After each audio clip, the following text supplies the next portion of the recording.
அர்ச்சுனா சொல்லியிருக்கிறார் இது கொலைகார அரசாங்கம். அர்ச்சுனா உங்களுக்கு தெரியும், சுயேட்சை குழு 17 நாடாளுமன்ற உறுப்பினர், சுயேட்சை குழுவிலே ஊசி சின்னத்திலே நின்றவர். உங்களுக்கு எல்லாரும் தெரிந்திருக்க வேண்டிய முக்கிய விடயம், அர்ச்சுனா பல்வேறுபட்ட அரசியல்வாதிகளுக்கும் ஒரு கதிகலக்கத்தை ஏற்படுத்தியவர். வடக்கிலே உங்களுக்கு தெரிந்திருக்கும், பாரம்பரியமாக தமிழ் தேசிய கூட்டமைப்பை சேர்ந்த மதியாபரணம் ஆபிரகாம் சுமந்திரன் ஒவ்வொரு முறையும் வெல்வார். அதே போல சரணபவன் கடந்த தேர்தல்களில் வென்றவர். அதே போல தர்மலிங்கம் சித்தார்த்தன் உள்ளிட்டவர்கள் பல்வேறுபட்டவர்களும் வென்று வந்த சூழ்நிலையிலே, குறிப்பாக டக்ளஸ் தேவானந்தா, அதே போல அங்கஜன் ராமநாதன் வென்று வந்த சூழ்நிலையிலே, போன முறை இடம்பெற்ற அரசியல் சுனாமியிலே தூக்கி எறியப்பட்டவர்கள் என்று சொன்னால் முக்கியமாக சுமந்திரன் தூக்கி எறியப்பட்டவர்.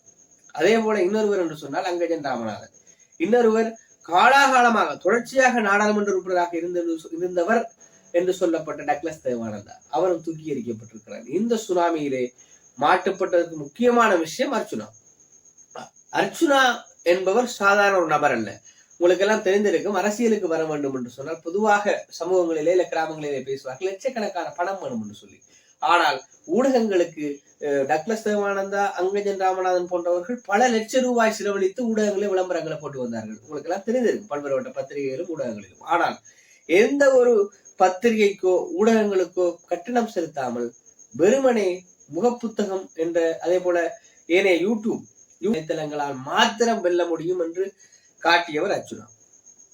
அர்ச்சுனா சமூக வலைத்தளங்களூடாக இந்த நாட்களிலே கருத்துக்களை நாங்கள் மக்கள் மயப்படுத்தினால் வெல்ல முடியும், பாரம்பரிய ஊடகங்களான பத்திரிகை, சஞ்சிகை, அதே போல தொலைக்காட்சி உள்ளிட்ட ஊடகங்கள் தேவையில்லை ஒரு பாராளுமன்ற உறுப்பினருக்கு என்று சொல்லி அடித்து நொறுக்கி வென்று காட்டியவர் அர்ச்சுனா. இந்த அர்ச்சுனா விவகாரம் ஒரு முக்கியமான விவகாரமா இருக்கிறது. அர்ச்சுனா கடந்த காலங்களிலே பேசுபொருளாக மாறி இருக்கிறார். பல்வேறுபட்ட விடயங்களை பேசுகிறார். அவர் ஆரம்பத்திலே வந்ததிலிருந்து ஏராளமான விடயங்களை பேசினார். அவர் ஆரம்பத்தில் உங்களுக்கு எல்லாம் தெரிந்திருக்கும், சாவகச்சேரி, அதனைத் தொடர்ந்து மன்னார், அதனைத் தொடர்ந்து விடயங்களை பேசிய அர்ச்சுனா இப்பொழுது முக்கியமாக இந்த அரசாங்கத்துக்கு எதிராக குரல் எழுப்ப தொடங்கி இருக்கிறார். அவர் பாராளுமன்றம் வரும்போது ஒரு காவல்துறை மறித்தார். காவல்துறை மறித்து ஏன் அந்த விஐபி லைட்ஸ் போடுகிறார்கள் என்று கேட்டதற்கு அவர் சொல்லியிருக்கிறார், நான் பாராளுமன்ற உறுப்பினர் என்று சொல்லி. அதன் பிறகு அவருடைய பெயரை ராமநாதன் சுலோச்சனா சொல்லி எழுதியிருக்கிறார். நீதிமன்றத்திற்கு வழக்கு சென்றது, வழக்கு தூக்கி எறியப்பட்டிருக்கிறது. இதிலே அதிர்ஷ்டவசமாக அர்ச்சுனா தப்பி இருக்கிறார் என்றுதான் சொல்ல வேண்டும். அரசாங்கம் சொல்வார், அரசாங்கத்துக்கு எதிராக குரலை எழுப்புகிறார், இந்த அரசாங்கம் கொலைகார அரசாங்கம் என்று சொல்லி. இப்படி இருக்கும் பொழுது அர்ச்சுனா தான் பல்வேறுபட்ட இடங்களிலும் பார்க்கும் பொழுது உளவியல் ரீதியாக தன்னை முன்னிறுத்த பார்க்கிறார். அவர் எல்லா விடயங்களையும் சொல்லிவிட்டு சொல்கிறார், எப்படி வசதி, இந்த வசதி எவ்வளவு காலத்துக்கு இருக்கும் என்று சொல்லி தெரியவில்லை. மக்கள் மத்தியில் தன்னுடைய பெயர் நிலைக்க வேண்டும் என்பதற்காக பல்வேறுபட்ட விடயங்களையும் அவர் எப்படியாவது பேசுபொருளாக்கி கொண்டே இருக்கிறார்.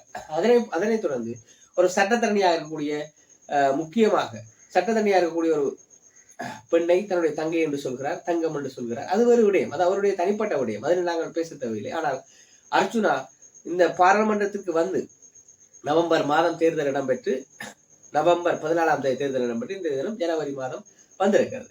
இந்த ஜனவரி வரை அர்ச்சுனா செய்த வேலைகளை பட்டியல்படுத்த வேண்டும்.